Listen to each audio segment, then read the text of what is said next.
Hello guys, কেমন আছো তোমরা সবাই? তো অনেক দিন পর আবার তোমাদের সাথে একটা বড় ব্লগ শেয়ার করতে চলেছি। অনেক দিন ধরে ভাবছিলাম, বাট একদম সময় হয়ে উঠছিল না। প্লাস নানায়ের শরীর তো অনেকটাই অসুস্থ ছিল, তোমরা সবাই জানো।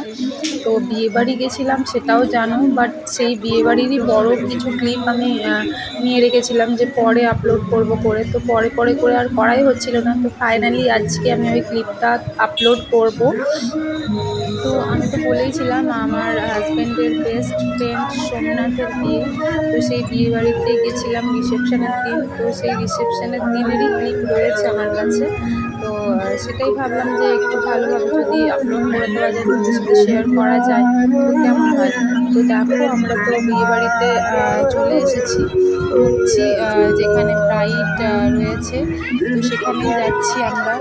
আর আমার সামনে আমার হাজব্যান্ড আর নানা এই যে যাচ্ছে। আর আমাদের আস্তে আস্তে একটু লেট হয়েছিল। তো আমার হিসেবে তো লেট হয়নি, কারণ কি বিয়েবাড়িতে তো হ্যাঁ আমি তো বরাবরই একটু লেট করেই যাই। কিন্তু আমার হাজব্যান্ড তো খুব তাড়াহুড়ো করছিল, তাই একটুখানি ও রেগে গেছিলো যে আমার দেরি হচ্ছে বলে। আর এখানে আসার পর তো দেখলাম যে প্রচণ্ড এখানে ভিড় জমা হয়ে রয়েছে। সবাই তো বর আর বউকে দেখার জন্য দাঁড়িয়ে আছে, প্লাস ক্যামেরাম্যানরা তো সামনে ছিলই। আর স্টেজ যেটা করা হয়েছিল সেখানেও অনেকে উঠে পিকনিক করছিল, তো আমরা তো যাইনি। আর আমার এমনিতেও একটুখানি ওই ফটো তোলাতুলি এইসব করতে গিয়ে একটুখানি লজ্জা লজ্জা লাগে। তো আমি দূর থেকেই ওদের ভিডিও নিচ্ছিলাম। তো ডাকলো, বললো যে এসো এসো তোমরা ওপরে এসো, তখন আমরা গেলাম আর কি। আর দেখো ব্রাইডকে তো কি মিষ্টি দেখতে হয়েছে গাইস, আর সোমনাথের সাথে কি ভীষণভাবে মানিয়েছে। আর সিরিয়াসলি ভগবান বলে না যে সবার জন্য সবার জড়ি তৈরি করেই রাখে ওপর থেকে, তো এদেরকে দেখলেই সেটা বোঝা যায়। আর তারপর আমরা বেরিয়ে নানায়ের সাথে একটু ফটো তোলা, ভিডিও ক্লিক এসব করছিলাম। আর আমরা চলে গেলাম স্টার্টারের দিকে। তো স্টার্টারে এখানে তো ফুচকা তো অতি অবশ্যই থাকেই, ফুচকা ছাড়া তো হয়ই না আর কি। তো ফুচকা ফার্স্টেই খেতে এলাম আমরা ওই জন্য। আর তারপরে অনেক কিছু ছিল, tea, coffee, cold drinks, pakora etcetera etcetera. তো ওই যেটুকু পেরেছি আর কি খেয়েছি, সমস্ত কিছু খাইনি।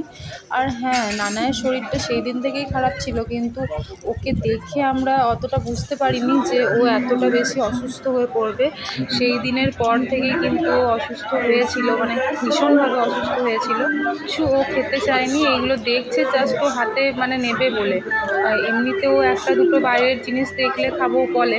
তো সেই দিনকেও একটা খাবারও মুখে দেয়নি বিয়েবাড়িতে গিয়ে, নট ইভেন আইসক্রিম, কিচ্ছু ও খেতে চাইছিল না। তো আমি ভাবলাম যে হয়তো ওর ঘুম পেয়েছে, কারণ ও দুপুরে ঘুমোয়নি, সেই জন্য হয়তো এরকম করছে। আর বুঝতে পারিনি যে ও এতটা আর কি ভেতর ভেতর অসুস্থ বোধ করছিল।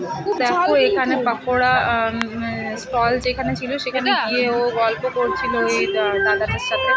তো এবার তো গল্প করতে করতে এতটাই ভালো লেগেছে যে বেরিয়ে এসে ওর হাতে একটা প্লেট ধরিয়ে দিল।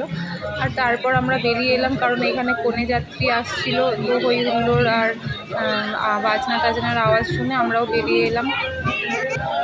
তো সিরিয়াসলি গাইস, আমার হাজব্যান্ডের মোটামুটি সব ক্লোজ ফ্রেন্ড যারা রয়েছে তাদের তো বিয়ে হয়ে গেছে, কয়েকজন বাকি আছে। আর তার মধ্যে সব থেকে ক্লোজেস্ট ফ্রেন্ড সোমনাথ, তার বিয়ে হচ্ছে বলে কথা। তো খুশির মাত্রা তো অন্য লেভেলে।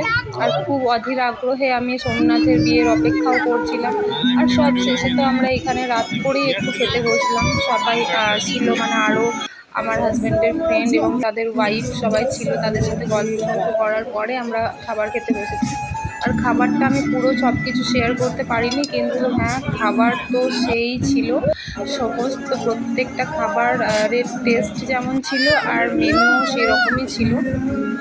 তো খাবার খেতে দিচ্ছিল না আমাকে নানায়। ও তখনই মানে ওর বিরক্তির ভাবটা দেখেই বুঝতে পেরেছি যে ওর নিশ্চয়ই ভালো লাগছে না। বলছে তুমিও খেও না, আমিও খাবো না, এই করে কোনো রকমে মানে খাবারটা শেষ করে, আইসক্রিমটাও পুরোটা আমি শেষ করতে পারিনি, কারণ ও কান্না শুরু করে দিয়েছিল। দিয়ে আইসক্রিমটা খাওয়ার পর আর মিষ্টিটা কোনো রকমে একবারই বাইট নিয়ে পরে আমাকে উঠে যেতে হলো, কারণ ও অনেকটাই বিরক্ত বোধ করছিল।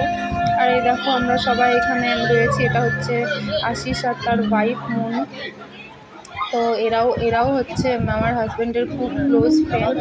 হ্যাঁ, তো আর শেষে তো একটুখানি ফটো শ্যুট হচ্ছিল নানাইকে নিয়ে, এই যে মোহন আন্টি বলেছে যে নানাই ফটো তুলবে আর আমরা তারপরে ব্যাক টু দ্য হোম।